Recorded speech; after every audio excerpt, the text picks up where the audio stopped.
Hello everyone and welcome back to my channel. As you just saw, this is a very unique rifle. This is the AR-180 and this is the semi-automatic version of the AR-18.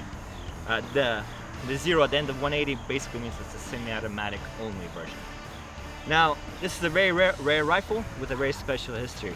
This rifle was actually produced and intended to be potentially the US military's main battle rifle, to replace the M14 30 caliber line of rifle. Now ultimately the M16 series of rifles won out, and that was chosen even though this was actually a slightly better rifle at the time. It has many modern features such as a gas piston short stroke system instead of the direct impingement like the M16. It has a folding stock. It has a quick detach scope. Many of these features are actually common and standard for rifles of today. This is 2010 era and up. But this is pretty cool for a rifle designed in 1969. The main engineers were Eugene Stoner and Arthur Miller. Of course, there was a whole bunch of other engineers. But something like this, guys, it was the right product at the right time, but the people at Armalite did not have the right connections, and ultimately the Colt M16 won out. So it was a very sad time for these guys, but oh well. But let me show you some more features of this really cool, awesome rifle. So the controls of the AR-180 are pretty simple.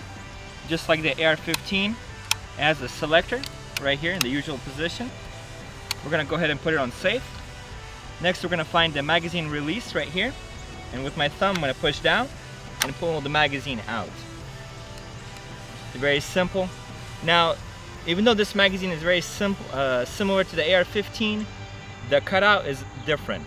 It's on the right-hand side instead of the left-hand side of the AR-15. Next, this is the charging handle right here, just similar like to the AK. And you're gonna notice this is a dust cover. And whenever I pull it back, it flips down and out of the way. Pretty unique, actually. There's nothing in the chamber. And on the other side, you'll notice this right here. This is actually for the stock. So as we pivot around, and I find the two buttons right here, and I push down, the stock just flips over and locks down. Pretty solid. Okay. And to undo the stock, you just pull it back, and it locks just like that. And the scope, it's very simple. In the very back, it's spring-loaded, and it has a locking tab in the front, and it attaches to this spot-welded dovetail right here. And what I'm going to do is I'm going to locate the back of the sight, push down, it activates that spring, and it locks down right here. And this scope pretty much resets itself to the same exact point every single time. So this is a really cool, quick attach feature. And disassembly of this rifle is just as easy. You're going to locate this point right here. You're going to push the indent in, and then you're going to push the whole assembly forward. And the whole receiver just tilts open like this, just like an AR-15. Next, since we released the tension here, the top handguard is unlocked, and this comes right out. And you're going to see the heat shields on both sides. And if you look right here, you can see where those tabs lock the handguard. But as soon as we release the tension, they come right out. Notice, this is actually a short stroke gas piston system, and it just moves like that. Very similar but different from the AK, and this is what makes this super reliable. This comes out, obviously dual springs right there, very hard to fail. And I'm gonna pull the bolt back, and whenever I reach the circular position in the upper receiver, I can pull the charging handle right out, just like that, and the bolt comes out like this. Very simple, nothing complicated about this at all. Notice that the bolt looks very similar to the AR-15 as well, and that's because they had the same engineer, Eugene Stoner and Arthur Miller. These guys came up with this design. Next, if I push this pin out, right here, if I push this pin out, the upper and lower half disassembles just like that. And the lower receiver, guys, this is very rudimentary. and there's nothing complicated at this at all. You can see all these parts can be, you know, serviced in the field. There's nothing, you know, surgical precision about this at all. This is a stamped receiver. AR-180.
So I hope you guys enjoyed that video. Go ahead and comment down below. Tell me what you think. Like, subscribe if you haven't already. And let me know, guys, what you want to see next. And, you know, if you have any questions about this particular rifle, I'll do my best to answer them. And as always, I'll enjoy seeing you guys next time. Пока-пока.